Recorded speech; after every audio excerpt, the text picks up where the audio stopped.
எல்லாருக்கும் வணக்கங்க.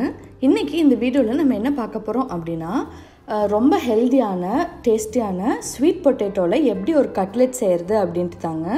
இது எல்லாருக்குமே ரொம்ப ஈஸியான ஒரு ஸ்நாக்கு. குழந்தைங்களும் ரொம்ப லவ் பண்ணுவாங்க. ஸோ வாங்க அது எப்படி பண்ணுறதுன்ட்டு பார்க்கலாம். ஃபஸ்ட்டு பார்த்திங்கன்னா, நான் ஒரு 3 பெரிய ஸ்வீட் பொட்டேட்டோவை இந்த மாதிரி சின்ன சின்னதாக கட் பண்ணி போட்டு குக்கரில் வேக வைக்கிறேன். நீங்கள் ஒரு 2 விசில் விட்டு எடுத்துக்கோங்க.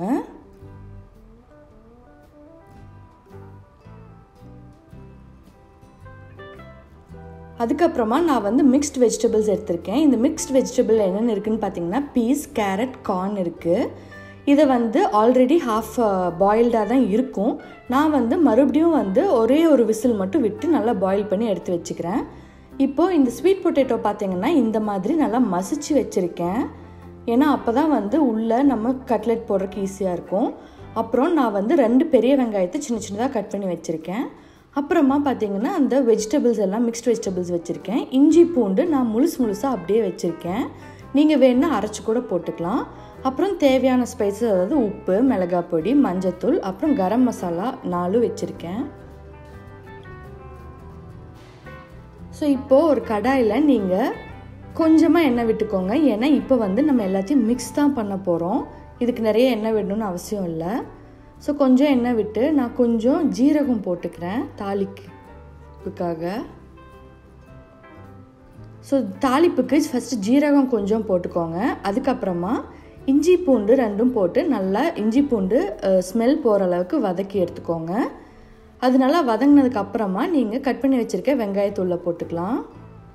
இப்போது காரத்துக்கு நீங்கள் சின்னதாக பச்சை மிளகாயை கட் பண்ணி கூட போடலாம். பட் நான் மிளகாய் போடலை, அதுக்கு பதிலாக மிளகாய் பொடி தான் போட்டிருக்கேன். இப்போது ஃபஸ்ட்டு உப்பு போடுறேன். நான் உப்பு 1 டீஸ்பூன்லேருந்து 1 டீஸ்பூன் வரைக்கும் போட்டுக்கிறேன். அப்புறமா கொஞ்சம் மஞ்சத்தூள், கொஞ்சம் மிளகாத்தூள், இது எல்லாமே உங்கள் காரத்துக்கு ஏற்ப போட்டுக்கோங்க. அப்புறமா கொஞ்சம் கரம் மசாலா போட்டுக்கிறேன். போட்டு இது எல்லாமே நல்லா மிக்ஸ் பண்ணி விட்டுருங்க.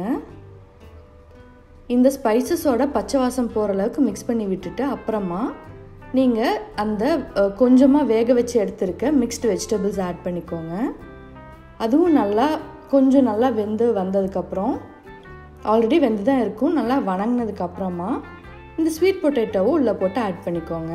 இது நான் கெஸ்ட் வர்றாங்க அப்படிங்கிறதுக்காக கொஞ்சம் நிறையா பண்ணியிருந்தேன் அன்னைக்கு. நீங்கள் சும்மா வீட்டுக்கு பண்ணுறீங்க அப்படின்னா இவ்வளோ போடணும்னு அவசியம் இல்லை. ஸோ இது போட்டு நல்லா ஒரு 5 மினிட்ஸ் நீங்கள் மிக்ஸ் பண்ணி விடுங்க. பொறுமையாக மிக்ஸ் பண்ணுங்கள். ஏன்னா அந்த மிக்ஸ்ட் வெஜிடபிள்ஸ் ரொம்ப கசகசன்னு போகாத அளவுக்கு இருக்கணும். இப்போது பார்த்தீங்கன்னா இந்த மாதிரி ஒரு கன்சிஸ்டன்சி வந்திருக்கும். அப்போது நீங்கள் நிறுத்திட்டு இதை நீங்கள் கொஞ்சம் கொஞ்சமாக இந்த மாதிரி பிடிச்சி வச்சுக்கலாம். உருண்டை பிடிச்சி தட்டி வச்சுக்கோங்க. நான் இன்றைக்கி அவனில் பண்ண போகிறேன். நீங்கள் இதை இப்படியே அவன்லேயும் வைக்கலாம். இல்லைன்னா நீங்கள் தோசைக்கல்லில் இல்லாட்டி ஏதாவது ஒரு பேனில் கொஞ்சம் ஷாலோ ஃப்ரை பண்ணியும் எடுக்கலாம். நீங்கள் ஃபுல்லாக டீப் ஃப்ரை பண்ணணுன்னு அவசியம் இல்லை. இல்லை உங்களுக்கு டீப் ஃப்ரை பண்ணுறது பிடிச்சிருக்கு அப்படின்னா நீங்கள் அப்படி கூட பண்ணலாம். பட் ஹெல்தி ஆப்ஷன் அப்படிங்கிறதுனால நீங்கள் ஷாலோ ஃப்ரை பண்ணுறது ரொம்ப நல்லதுங்க.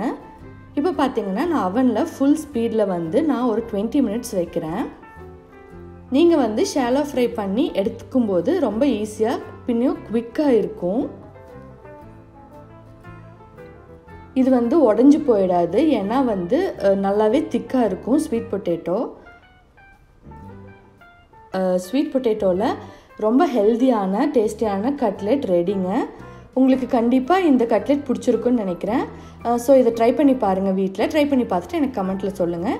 இதே மாதிரி இன்னொரு வீடியோவில் உங்களை சந்திக்கிற வரைக்கும் நன்றி, வணக்கம்.